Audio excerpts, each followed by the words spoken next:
በእግራቸው ጫፍ የሚቆሙ የሚጣደፉ ሰዎች በፍጹም በጽናት አይራመዱ እና ደግሞ የሚጣደፉ ሰዎች ጫፍ የሚደርሱበት እድል በጣም ጠባብ ነው።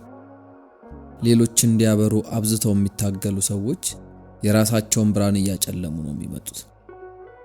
የታኦይዝም አስተሳሰብ አራማጆች ሰዎች ብዙ ጊዜ ወደ ኋላ በሚመለስ መንገድ ነው እርምጃ የሚወስዱት ይላሉ። ብዙዎቻችን የኛ ጥረት አዳዲስ ችግሮችን እንደሚፈጥር ለመረዳት ነገሮችን በተደጋጋሚ እንታገላቸዋለን። አብዝተን በገፋንና በታገልን ቁጥር አብዝተን ከምንፈልገው ነገር እየራቀን እንመጣለን።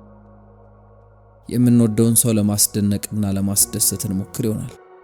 ታዲያ ብዙ በሞከርን ቁጥር ስኬታማ የምንሆንበት መጠን በተቃራኒው እየቀነሰ ይመጣል።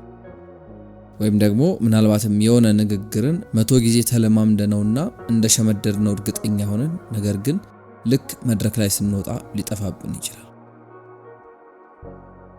እንደዚህ ባሉ አጋጣሚዎች ዕውቀትና ክህሎት አይደሉም ችግር የሚሆኑት። እነሱንማ በበቂ ሁኔታ ይዘናል። ችግሩ የሚመጣው ልክ በራሳችን መንገድ መራመድ ስንጀምር።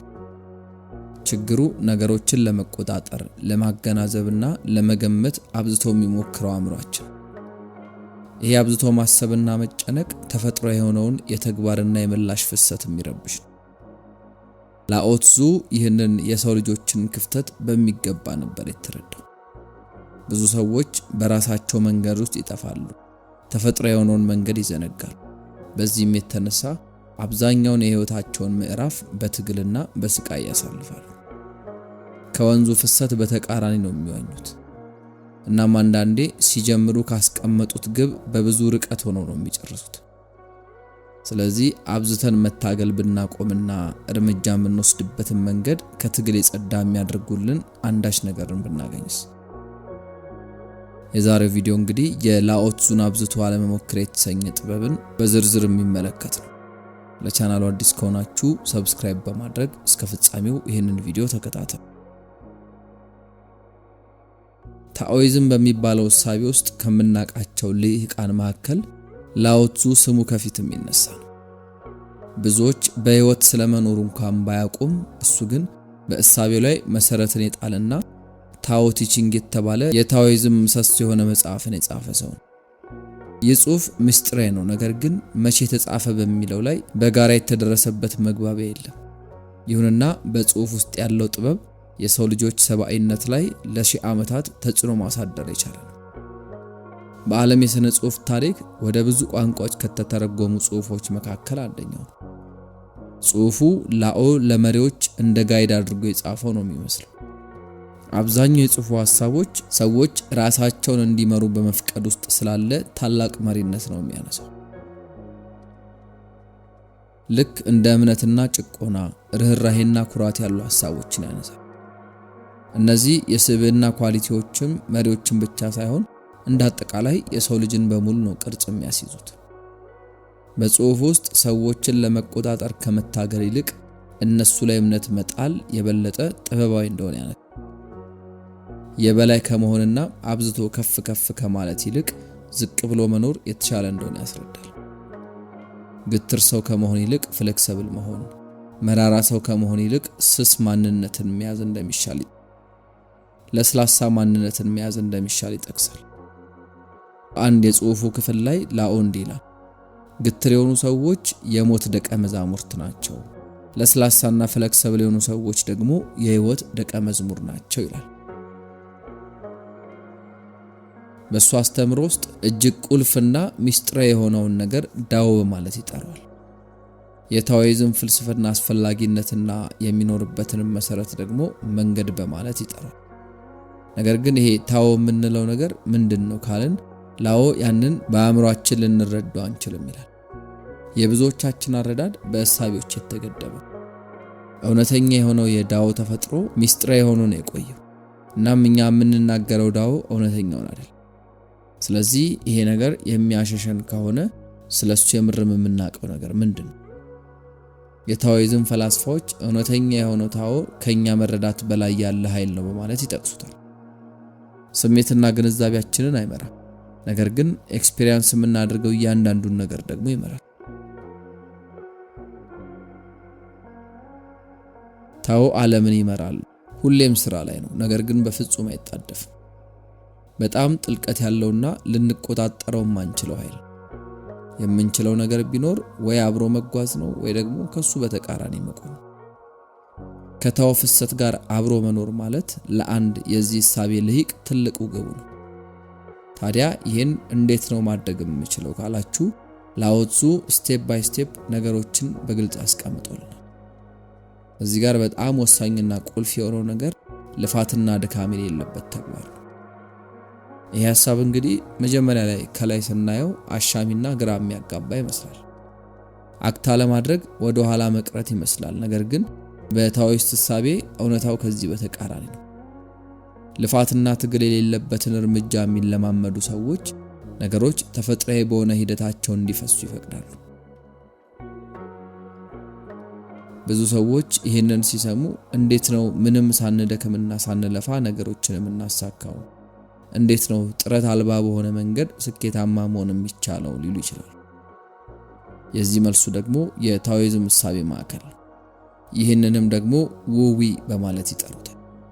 ትርጉሙም ጥረት አልባ ትግል አልባ እርምጃ ነው። ምን ማለት መሰላችሁ? አእምሯችሁ እንዲያርፍ መፍቀድ፣ ሰውነታችሁን ለቀቅ ማድረግና ከሁኔታዎች ተፈጥሯዊ ሂደት ጋር መፍሰስ መቻል። ላኦትሱ ሸካራ ማንነትን ከመያዝ ለስላሳ መሆን፣ ከመታገል ይልቅ መፍቀድን፣ ከመጣርና ከመታገል ይልቅ ደግሞ ከፍሰቱ ጋር አብሮ መፍሰስን ያስተምራል። ተፈጥሯዊ ከሆነው ሊሚት በላይ መግፋትን እንድናቆም ያስተምረናል። ከዛ ይልቅ ቅድም ያነሳነው ዳው ያልነውን ነገር አብሮ በመፍሰስ መጠቀም እንጂ መታገል የለብንም ይላል። እስኪ ጣልቃ ያለ መግባት ሐሳቤን በጭንቅላታችሁ አስቡት። አንድ መሪ ህዝቡ ራሱን እንዲመራ ያለምንም ጣልቃ ገብነት እስከ ጥግ ማመን መቻል አለበት።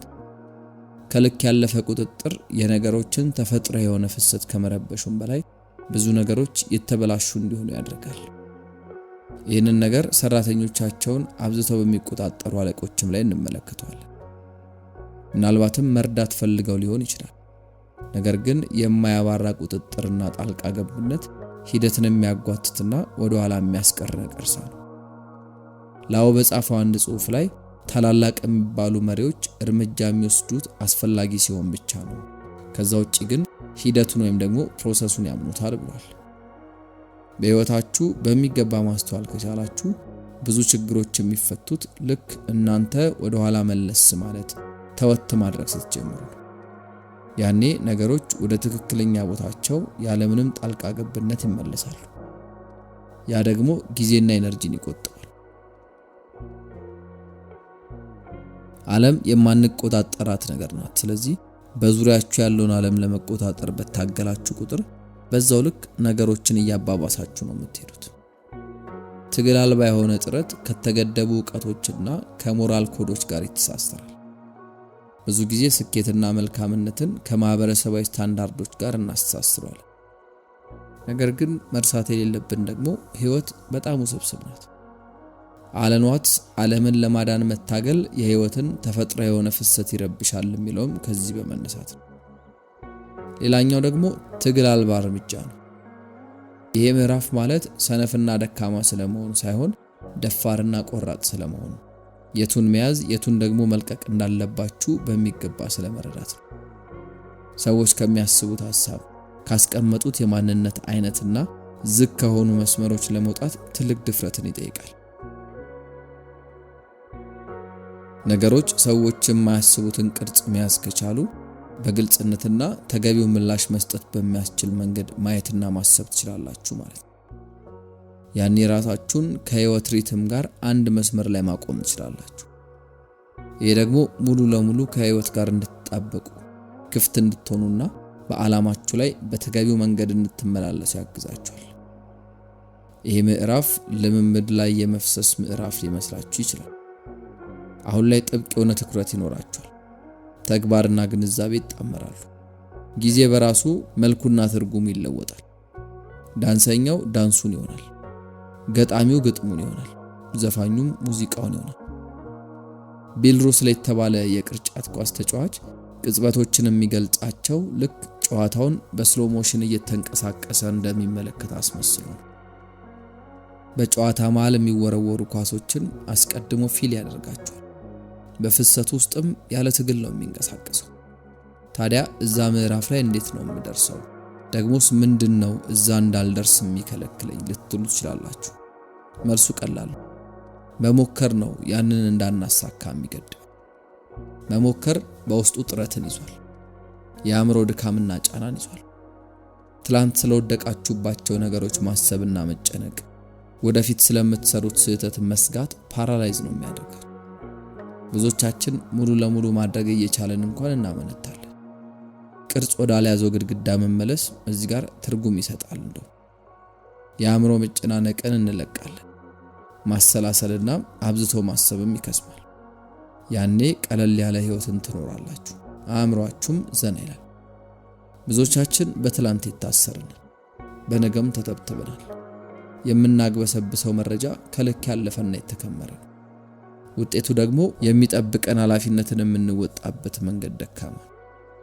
እዚህ ጋር እንግዲህ በድጋሚ ተፈጥሮ የሆነውን የህይወትን ፍሰት እየረበሸ ያለው አእምሮአችን። ሐሳቦች፣ ስጋቶችና ግግም ያሉ አመለካከቶች ጥረት አልባ ከሆኑ እርምጃዎች ይጠብቃሉ። እውነተኛ የሆነ ቅድም ያነሳነውን ሐሳብ ማስተር ማድረግ የሚመጣው ነገሮች ተፈጥሮ የሆነውን መስመራቸውን እንዲይዙ በመተውና በመፍቀድ ውስጥ ነው። ማስተዋል ያለባችሁ ነገር ሁሉንም ጉዳይ መቆጣጠር ለሚፈልግና ለለመደ ሰው ነገሮችን በራሳቸው መስመር እንዲሄዱ መተውና መፍቀድ በጣም ከባድ። ያንን ማድረግ እምነት ይፈልጋል። እምነት ውስጥ ደግሞ መታገልና መሞከር ብሎ ነገር የለም። ወይ ፕሮሰሱን ታምኑታላችሁ ወይም ደግሞ ሙሉ ለሙሉ ትተውታላችሁ። እዚህ ጋር ነው እንግዲህ የላኦ ዙ ጥበብ አስፈላጊነቱ የሚጨምረው ማለት ነው።